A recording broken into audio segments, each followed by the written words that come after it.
Hi everyone, I just wanted to introduce this wonderful service from Wolfram company. It's called Wolfram Cloud. This is pretty much you can use your Mathematica online for free for simple commands. So I thought it's useful, and this is a website. So if you go to a website, you have these buttons, and here is Programming Cloud. So if you click on that, it is going to ask you to sign in, and I created this account. I think you can create an account. Anyone can create an account, but we do have this Wolfram portal because we're a student of the university that is under the university system of Georgia. So I might have used that, but you can just create an account and you can use it with that account. Alright, if once you log in and you have this big button that says create a new notebook, and then you can type in the most of the Mathematica commands and then here and then do it. And you can see in the files over here in clouded files, there's a bit of limitation of using some of the fancy commands and the amount of files you can store here. But I'm sure for your purpose, just for some simple computation, this is plenty enough. So I'm going to click on this one. Then it creates this notebook that looks exactly like, inside, at least inside this part, exactly like the Mathematica notebook of your desktop copy.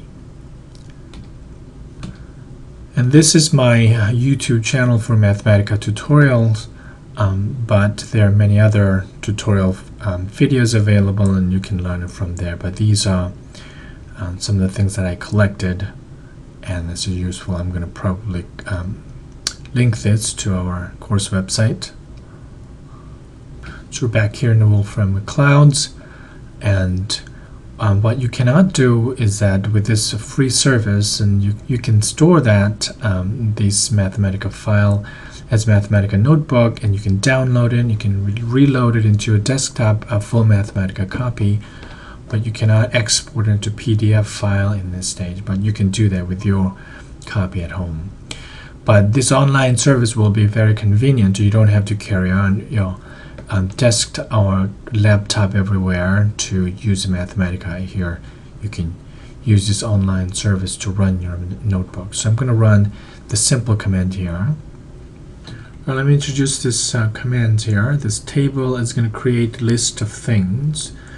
Each item in that list is like a sequence, finite sequence, looks like another list here. That's going to be x coordinate, and that's going to be the y coordinate. So for example, like this, and if you do this, and it's going to create the points in that shape with x coordinate being cosine k radian and sine k radian, and k runs through 1 to 11. So that's going to be 11 points of this x coordinate and that y coordinate.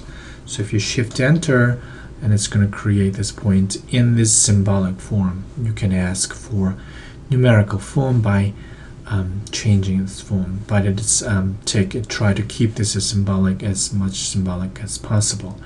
So I have this 10 points. You can see there's a double, it's very small with double braces, beginning of a list, and lots of lists are there.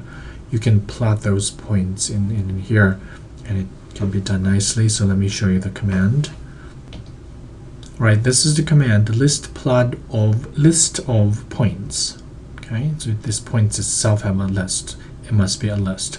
So there's a list of points. There are a lot of options to make this one fancy and things like that. So here is shift enter, and then plotting it.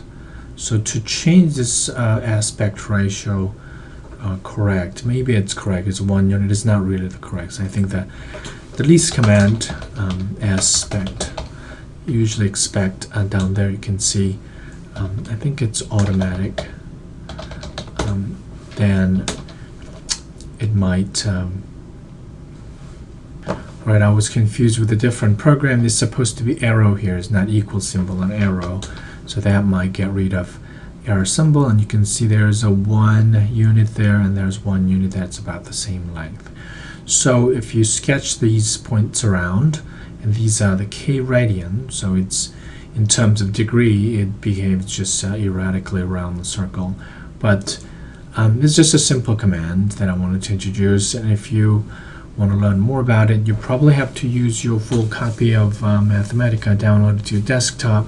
But if you still want to use Mathematica on campus, I think this programming cloud thing is a wonderful thing, and you can save and download later and things like that.